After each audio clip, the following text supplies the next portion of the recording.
ಅಗ್ನಿಸಾಕ್ಷಿಯೋ ಆತ್ಮಸಾಕ್ಷಿಯೋ ಭಾಗ 2.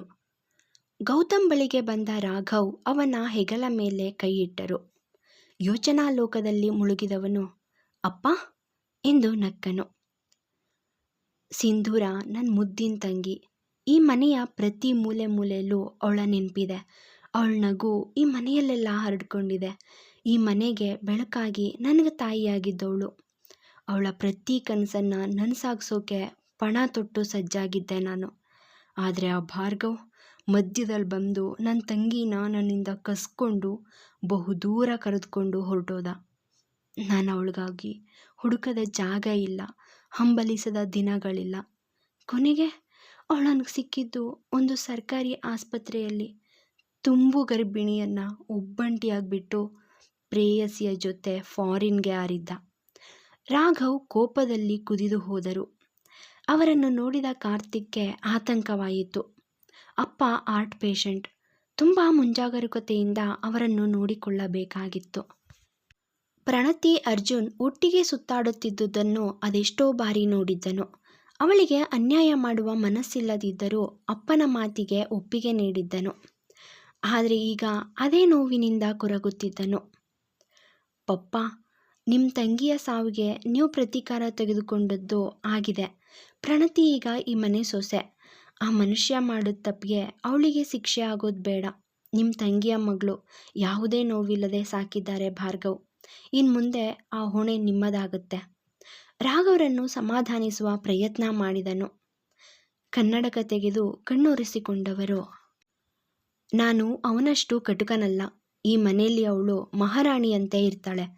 ದೀರ್ಘ ಉಸಿರೆಳೆದು ಬಿಟ್ಟವರು, ನನ್ನ ಸ್ವಾರ್ಥಕ್ಕಾಗಿ ನಿನ್ನ ಖುಷಿನ ಬಲಿ ಕೊಟ್ಟೆ ಅನ್ನುವ ಆರೋಪ ನನ್ನ ಮೇಲೆ ಹೇರಿದಾಳೆ ನಿನ್ನಮ್ಮ. ನಕ್ಕರು. ನನಗೆ ಬುದ್ಧಿ ಬಂದಾಗಲಿಂದ ನೀವು ಹೇಳಿದ ಮಾತುಗಳು ನನ್ನ ಎದೆಯಲ್ಲಿ ನಾಟಿ ಬಿಟ್ಟಿದ್ವು ಅಪ್ಪಪ್ಪ. ಅವಳನ್ನು ನೋಡದೆಯೇ ನನ್ನ ಮನಸ್ಸಿನೊಳಗೆ ಇಳಿಸ್ಕೊಂಡಿದ್ದೆ. ನನಗೆ ಗೊತ್ತಿಲ್ಲದೆಯೇ ನಾನು ಅವಳನ್ನು ಪ್ರೀತಿಸಲು ಶುರು ಮಾಡಿದ್ದೆ. ನಕ್ಕನು. ಮಗನ ಮನದ ಮಾತು ಕೇಳಿದ ರಾಘವ್ ಅವರಿಗೆ ತುಸು ಸಮಾಧಾನವಾಯಿತು. ಅಂತೂ ನಿನ್ನಮ್ಮ ನನ್ನ ಮೇಲೆ ಹೊರಿಸಿದ ಆರೋಪ ಸುಳ್ಳು ಅಂತ ಸಾಬೀತುಪಡಿಸಿದೆ. ನಕ್ಕವರು, ಆ ಮಗು ಇನ್ನೂ ಎದ್ದಿಲ್ಲ, ಅದೇನು ಸ್ವಲ್ಪ ನೋಡು. ಅವನ ಬೆನ್ನು ದಡವಿ ಅಲ್ಲಿಂದ ನಡೆದರು. ಪ್ರಣತಿಗೆ ತಲೆ ಕೆಟ್ಟ ಹಾಗಾಗಿತ್ತು. ಇಲ್ಲಿಂದ ಪಾರಾಗುವುದು ಹೇಗೆಂಬ ದಾರಿಯೇ ತೋಚದಾಗಿತ್ತು ಅವಳಿಗೆ. ಸುತ್ತೆಲ್ಲ ಕಣ್ಣಾಡಿಸಿದರೂ ಯಾವುದೇ ಮಾರ್ಗ ಕಾಣದಾದಾಗ ತಲೆಯ ಮೇಲೆ ಕೈ ಹೊತ್ತು ಕೂತು ಬಿಟ್ಟಳು. ಟಕ್ ಟಕ್ ಟಕ್ ಶಬ್ದವಾಗಲು ಅವಳ ಕಿವಿಗಳು ನೆಟ್ಟಗಾದವು. ಭಯಕ್ಕೆ ಕಣ್ಣುಗಳನ್ನು ಬಿಗಿಯಾಗಿ ಮುಚ್ಚಿದಳು. ಪ್ಯಾಂಟ್ ಜೇಬಿಗೆ ಕೈ ತೂರಿಸಿ ಅವಳನ್ನೇ ನೋಡುತ್ತಾ ನಿಂತವನಿಗೆ ಅವಳ ಆ ಭಯ ತುಂಬಿದ ಮೊಗದ ಚೆಲುವು ನೂರ್ಮಡಿಯಾಗಿದ್ದಂತೆ ಭಾಸವಾಯಿತು. ಮಧ್ಯರಾತ್ರಿಯಲ್ಲಿ ಅವಳ ಪಕ್ಕ ಕುಳಿತು ಮಂತ್ರಘೋಷಗಳೊಂದಿಗೆ ಅವಳನ್ನು ತನ್ನ ಅರ್ಧಾಂಗಿಯಾಗಿ ಸ್ವೀಕರಿಸಿದ್ದನು. ಅವಳಿಗೆ ಇದಾವುದರ ಅರಿವಿಲ್ಲದಿದ್ದರೂ ಅವಳ ಕೈ ಹಿಡಿದು ಸಪ್ತಪದಿ ತುಳಿದ ಅವನಿಗೆ ಎಲ್ಲವೂ ಗೊತ್ತಿತ್ತು. ಅರೆ, ಯಾಕಿಷ್ಟು ಭಯ? ನಗುತ್ತಾ ಗೋಡೆಗೊರಗಿ ನಿಂತನು. ನಿಧಾನಕ್ಕೆ ಕಣ್ಣು ಬಿಟ್ಟವಳು, ನನಗೆ ಏನೊಂದು ಅರ್ಥ ಆಗ್ತಾ ಇಲ್ಲ. ನಾನು ಎಲ್ಲಿದ್ದೀನಿ ಅನ್ನೋದು ಗೊತ್ತಾಗ್ತಾ ಇಲ್ಲ. ನಿಮ್ಗೇನು ಬೇಕು? ನನ್ನ ಹತ್ರ ಬೆಲೆ ಬಾಳೋ ಒಡವೆಗಳು ಕೂಡ ಇಲ್ಲ. ಪಪ್ಪ, ನನ್ನ ಪಪ್ಪನ ನೋಡಬೇಕು. ಪ್ಲೀಸ್, ನನ್ನ ಪಪ್ಪನ ಹತ್ರ ಕಳಿಸ್ಕೊಡಿ. ಎರಡು ಕೈಯಲ್ಲಿ ಮುಖ ಮುಚ್ಚಿ ಬಿಕ್ಕಿದಳು. ಅವಳ ಅಳು ಅವನೆದೆಯಲ್ಲಿ ಭತ್ತ ಕೊಟ್ಟಿದ ಹಾಗಾಯಿತು. ನನಗೆ ಸಿಕ್ಕಿರೋದು ಕೊಹಿನೂರ್ ವಜ್ರ. ಅದಕ್ಕೆ ಬೆಲೆ ಕಟ್ಟಲಾಗದು. ಈ ಮಧ್ಯಾಹ್ನದ ಉರಿ ಬಿಸಿಲಲ್ಲಿ ನನ್ನ ಎದುರಲ್ಲಿ ಕಾಮನ್ ಬೆಲೆ ಇದೆ. ಇನ್ನೇನು ಬೇಕು? ನಿನ್ನ ಚಿನ್ನದ ಒಡವೆಗಳ ಅಗತ್ಯ ನನಗಿಲ್ಲ. ನಗುತ್ತಾ ಅವಳ ಮುಂದೆ ಬಂದು ನಿಂತನು. ನಿಮ್ಮ ಮಾತು ನನಗೆ ಅರ್ಥ ಆಗಲಿಲ್ಲ. ನೀವು ನನ್ನನ್ನು ಕಿಡ್ನ್ಯಾಪ್ ಮಾಡಿದ್ದೀರಾ? ಗೊಂದಲದಲ್ಲಿ ಕೇಳಿದಳು. ಮನೆ ಮಗಳನ್ನ ಕಿಡ್ನ್ಯಾಪ್ ಮಾಡೋಕ್ಕಾಗುತ್ತಾ? ನಕ್ಕವನು ಅವಳ ಮುಂದೆ ಕೆಲವು ಫೋಟೋಗಳನ್ನು ಇಟ್ಟನು. ನೋಡಿದವಳ ಎದೆ ಜಲ್ಲೆಂದಿತ್ತು. ಅವನ ಪಕ್ಕದಲ್ಲಿ ನವವಧುವಾಗಿ ನಿಂತು ಅವನಿಂದ ಮಾಂಗಲ್ಯ ಧಾರಣೆ ಮಾಡಿಸಿಕೊಂಡಿದ್ದಳು. ಭಯಕ್ಕೆ ಅವಳ ಕಣ್ಣುಗಳಲ್ಲಿ ನೀರು ಧುಮುಕಿದವು. ಅವನತ್ತ ನೋಡಿ, ಏನಿದೆಲ್ಲ? ಇದು ನಾನಲ್ಲ. ನನಗೆ ಅರ್ಜುನ್ ಜೊತೆ ನಿಶ್ಚಿತಾರ್ಥ ಆಗಿದೆ. ಅವಳ ಅಳು ಜೋರಾಯಿತು. ಯಾವ ಹೂವು ಯಾರ ಮುಡಿಗೋ? ಅಂತ ಮಾತು ಕೇಳಿಲ್ವಾ ನೀನು? ಬ್ರಹ್ಮ ಬಯಸಿದ ಬಂಧಕ್ಕೆ ನಾವು ತಲೆಬಾಗಬೇಕು ಅಷ್ಟೆ, ಗಂಭೀರವಾಗಿ ಹೇಳಿದನು. ಏನು ಬಂಧ? ನನಗೆ ತಿಳಿದಾಗೆ ಮೋಸದ ಸಂಚು ಮಾಡಿ ನನಗೆ ತಾಳಿ ಕಟ್ಟಿದ್ದು ಬಂಧನ? ಈ ಮೋಸದ ನಂಟು ಬ್ರಹ್ಮ ಬೆಸೆದ ಗಂಟ? ಅವಳ ಮಾತು ಸಲಾಕೆಯಂತೆ ಅವನೆದೆಯನ್ನು ಇರಿದವು. ನೀನು ಹೇಳಿದ ಮಾತ್ರಕ್ಕೆ ಇದು ಮೋಸದ ಮದುವೆ ಆಗೋದಿಲ್ಲ. ಗೌತಮ್ಗೆ ಮುಂದಕ್ಕೆ ಮಾತನಾಡಲಾಗಲಿಲ್ಲ.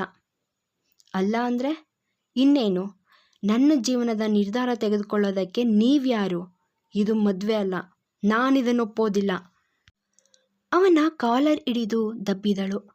2 ಹೆಜ್ಜೆ ಹಿಂದೆ ಹೋದವನಿಗೆ ಮೊದಲ ಬಾರಿಗೆ ಭಯ ಆವರಿಸಿತ್ತು.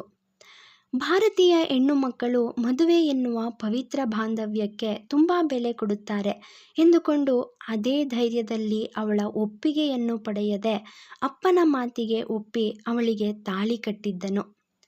ಆದ್ರೀಗ ಅವಳಾಡುತ್ತಿದ್ದ ಮಾತುಗಳು ಅವನಲ್ಲಿ ಆ ಬಗೆಗೆ ಯೋಚಿಸುವಂತೆ ಮಾಡುತ್ತಿದ್ದವು.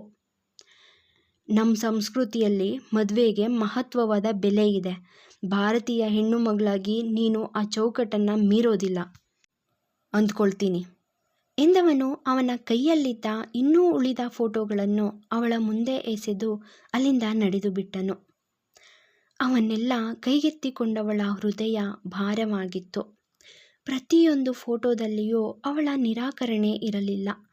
ಸಂಪ್ರದಾಯಬದ್ಧವಾಗಿಯೇ ಅವನ ಜೊತೆ ಕೂತು ಪ್ರತಿಯೊಂದು ವಿಧಿಯನ್ನು ನಡೆಸಿದ್ದಳು. ಇದೇನು ಮಾಡಿದೆ ನಾನು? ಇದೆಲ್ಲಿ ಬಂದು ಸಿಕ್ಕಿ ಹಾಕ್ಕೊಂಡೆ? ನಾನೀಗೇನು ಮಾಡಲಿ? ಮನಸಾರೆ ಅತ್ತಳು. ಗೌತಮ್ ತಲೆ ಭಾರವಾಗಿತ್ತು. ಚದುರಿದ ಮೋಡಗಳು ಮಳೆಯನ್ನು ಹೊತ್ತು ತರುವ ಮುನ್ಸೂಚನೆ ನೀಡುತ್ತಿದ್ದವು. ಗೌತಮ್ ಮನದಲ್ಲಿಯೂ ಪ್ರಚಂಡ ಚಂಡಮಾರುತದ ಅಲೆಯೆದ್ದಿತ್ತು. ತುಂಬ ಯೋಚಿಸಿದವನು ಒಂದು ನಿರ್ಧಾರಕ್ಕೆ ಬಂದು ತನ್ನ ಕಾರ್ ಏರಿ ಎಲ್ಲಿಗೋ ಹೊರಟು ಬಿಟ್ಟನು. ಅತ್ತು ಹಾಗೆಯೇ ನಿದ್ರೆಗೆ ಜಾರಿದ್ದಳು ಪ್ರಣತಿ. ಅವಳನ್ನು ನೋಡಲೆಂದು ಬಂದ ರೇಖಾ ಅವರಿಗೆ ಅವಳ ಮೇಲೆ ಮರುಕ ಉಂಟಾಯಿತು. ಅವಳನ್ನು ಏಳಿಸಲು ಪ್ರಯತ್ನಿಸಿದರು. ಆದರೆ ಅವಳು ನಿದ್ರೆಯಲ್ಲಿಯೂ ಪಪ್ಪಾ ಎಂದು ಕನವರಿಸುತ್ತಾ ಹಾಗೆಯೇ ಅವರ ಮಡಿಲಲ್ಲಿ ತಲೆ ಇಟ್ಟಳು. ಅವಳ ತಲೆ ಸವರಿದವರು ಮಮಕಾರದಿಂದ ಅವಳ ಕೆನ್ನೆ ತಟ್ಟಿದರು. ಪ್ರಣತಿಗೆ ಅನ್ಯಾಯವಾಯಿತು ಎಂಬ ಕೊರಗು ಮನದಲ್ಲಿ ಇದ್ದರೂ ದುಂಡು ಮುಖದ ಚೆಲುವೆ ಮಗನ ಮಡದಿಯಾಗಿರುವುದು ಒಂದು ವಿಧದಲ್ಲಿ ಖುಷಿಯೇ. ದೇವ, ನಿನ್ನೆ ನಂಬಿದ್ದೀನಿ. ಈ ಮಗು ನನ್ನ ಮಗನನ್ನು ಅರ್ಥ ಮಾಡಿಕೊಂಡು ಅವನನ್ನು ಕ್ಷಮಿಸಿ ಅವನೊಟ್ಟಿಗೆ ಖುಷಿ ಖುಷಿಯಾಗಿ ಸಂಸಾರ ನಡೆಸಲಿ. ಮನದಲ್ಲೇ ದೇವರಿಗೆ ಮೊರೆಯಿಟ್ಟರು. ಗೌತಮ್ ಮನೆಗೆ ಬಂದಾಗ ಸುಮಾರು ಸಂಜೆಯ ಹೊತ್ತಾಗಿತ್ತು. ಮಗನ ಮುಖದ ಮೇಲಿದ್ದ ನೋವಿನ ಭಾವವನ್ನು ಗುರುತಿಸಿದ ರೇಖಾ ಅವರ ಹೃದಯ ಹೊಡೆದ ಹಾಗಾಗಿತ್ತು. ಪ್ರಣತಿ ಯಾರೊಟ್ಟಿಗೂ ಮಾತನಾಡಿರಲಿಲ್ಲ. ಮಧ್ಯಾಹ್ನ ಊಟಕ್ಕೆ ಕರೆದಾಗಲೂ ಮೌನವಾಗಿದ್ದಳು. ಅವನ ಬಳಿಗೆ ಬಂದವರು, ನಾವೇ ನಿನ್ನ ನೆಮ್ಮದಿಯನ್ನು ಹಾಳು ಮಾಡಿಬಿಟ್ಟೆವು ಕಂದ, ಹನಿಗಣ್ಣಾದರು. ಇದರಲ್ಲಿ ನಿಮ್ಮದು ತಪ್ಪಿಲ್ಲ ಅಮ್ಮ.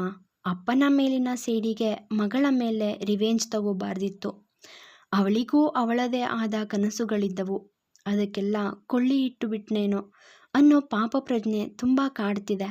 ಅವರ ತಂದೆಯೊಟ್ಟಿಗೆ ಮಾತನಾಡಿದ್ದೇನೆ. ಅವರು ಇನ್ನೇನೋ ಬರಬಹುದು.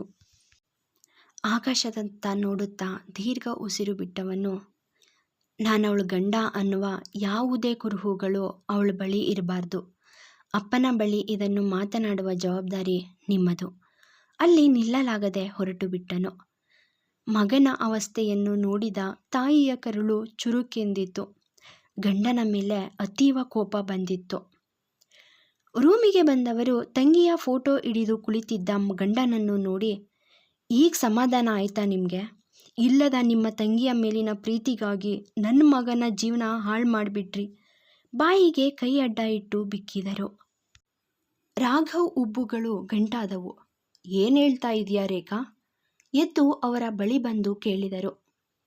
ನಿಮ್ಮ ಸೇಡಿಗೆ ಇಲ್ಲಿ ಬಲಿಯಾದದ್ದು ನನ್ನ ಮಗನ ಸುಂದರ ಬದುಕು. ಪ್ರಣತಿ ತಂದೆ ಬರ್ತಾರೆ, ಅವಳು ಇಲ್ಲಿಂದ ಹೊರಟೋಗ್ತಾಳೆ. ಆದರೆ ನಮ್ಮ ಮಗ? ಅವರ ಎದೆಗೆ ಆತು ಕಣ್ಣೀರು ಸುರಿಸಿದರು. ನನ್ನ ಸೇಡು ಅರ್ಧ ಪಾಲಾದರೆ ಇದು ದೈವ ಸಂಕಲ್ಪ ರೇಖಾ. ನಾವೆಲ್ಲ ನೆಪ ಮಾತ್ರ. ಸಮಾಧಾನಿಸುವ ಪ್ರಯತ್ನ ನಡೆಸಿದರು. ಇಲ್ಲ ರಾಘವ್, ದೈವ ನಿರ್ಣಯ ಬೇರೆಯದೇ ಇತ್ತು. ನಾವು ಅದಕ್ಕೆ ವಿರುದ್ಧವಾಗಿ ನಡ್ಕೊಂಡ್ವಿ. ಅವರ ಅಳು ಕಡಿಮೆಯಾಗಲಿಲ್ಲ. ಇರು, ನಾನೊಮ್ಮೆ ಆ ಹುಡುಗಿ ಬಳಿ ಮಾತನಾಡಿ ಬರ್ತೀನಿ. ಅಲ್ಲಿಂದ ಹೊರಡಲು ಅಣಿಯಾದರು. ಏನೂ ಪ್ರಯೋಜನ ಇಲ್ಲ ರಾಘವ್, ರೇಖಾ ಅರುಹಿದರು. ಸುಮ್ಮನೆ ನಕ್ಕವರು ಅಲ್ಲಿಂದ ನಡೆದರು. ಪ್ರಣತಿ ತಲೆ ಗೊಂದಲದ ಗೂಡಾಗಿತ್ತು. ಯಾವ ತಪ್ಪಿಗಾಗಿ ತನಗೆ ಈ ಶಿಕ್ಷೆ ಎಂಬ ಜಿಜ್ಞಾಸೆಗೆ ಒಳಗಾಗಿದ್ದಳವಳು. ಅರ್ಜುನ್ ಮೇಲೆ ಪ್ರೀತಿ ಇಲ್ಲದಿದ್ದರೂ ತಂದೆಯ ಆಸೆಯನ್ನು, ಅವರ ಮಾತನ್ನು ಎಂದಿಗೂ ತಿರಸ್ಕರಿಸಿದವಳಲ್ಲ. ತಾಯಿ ಇಲ್ಲದ ಮಗುವೆಂದು ಬಹಳವೇ ಪ್ರೀತಿಯಿಂದ ಸಾಕಿದ್ದರು ಭಾರ್ಗವ್. ಅವಳಿಗೆ ತನ್ನ ತಾಯಿ ಯಾರೆಂದು ತಿಳಿದಿರಲಿಲ್ಲ. ಹುಟ್ಟುವಾಗಲೇ ತಾಯಿಯನ್ನು ಕಳೆದುಕೊಂಡ ಅವಳಿಗೆ ತಾಯಿಯ ನೆನಪು ಬಾರದಂತೆ ಸಾಕಿದ್ದರು ಭಾರ್ಗವ್. ಅವಳ ಇಷ್ಟ ಕಷ್ಟಗಳನ್ನೆಲ್ಲ ಅವಳು ಹೇಳುವ ಮೊದಲೇ ತಿಳಿದಿರುತ್ತಿದ್ದರವರು. ನಿಮಗೆ ಹೇಗೆ ಮುಖ ತೋರಿಸ್ಲಿ ಪಪ್ಪ, ನಿಮ್ಮ ನಂಬಿಕೆಯನ್ನು ನಾನು ಕಳೆದುಕೊಂಡು ಬಿಟ್ಟೆ. 2 ಕೈ ಮಂಡಿಯ ಮೇಲಿರಿಸಿ ಮುಖ ಹುದುಗಿಸಿ ಬಿಕ್ಕಿದಳು. ರಾಘವ್ ಬಂದದ್ದು ನೋಡಿ ಅವಳು ಮುಖ ತಿರುಗಿಸಿಕೊಂಡಳು. ನಾನು ನಿನ್ನ ಜೊತೆ ಸ್ವಲ್ಪ ಮಾತನಾಡಬಹುದಾ ಮಗು? ಮೆಲುವಾಗಿ ಕೇಳಿದರು ರಾಘವ್.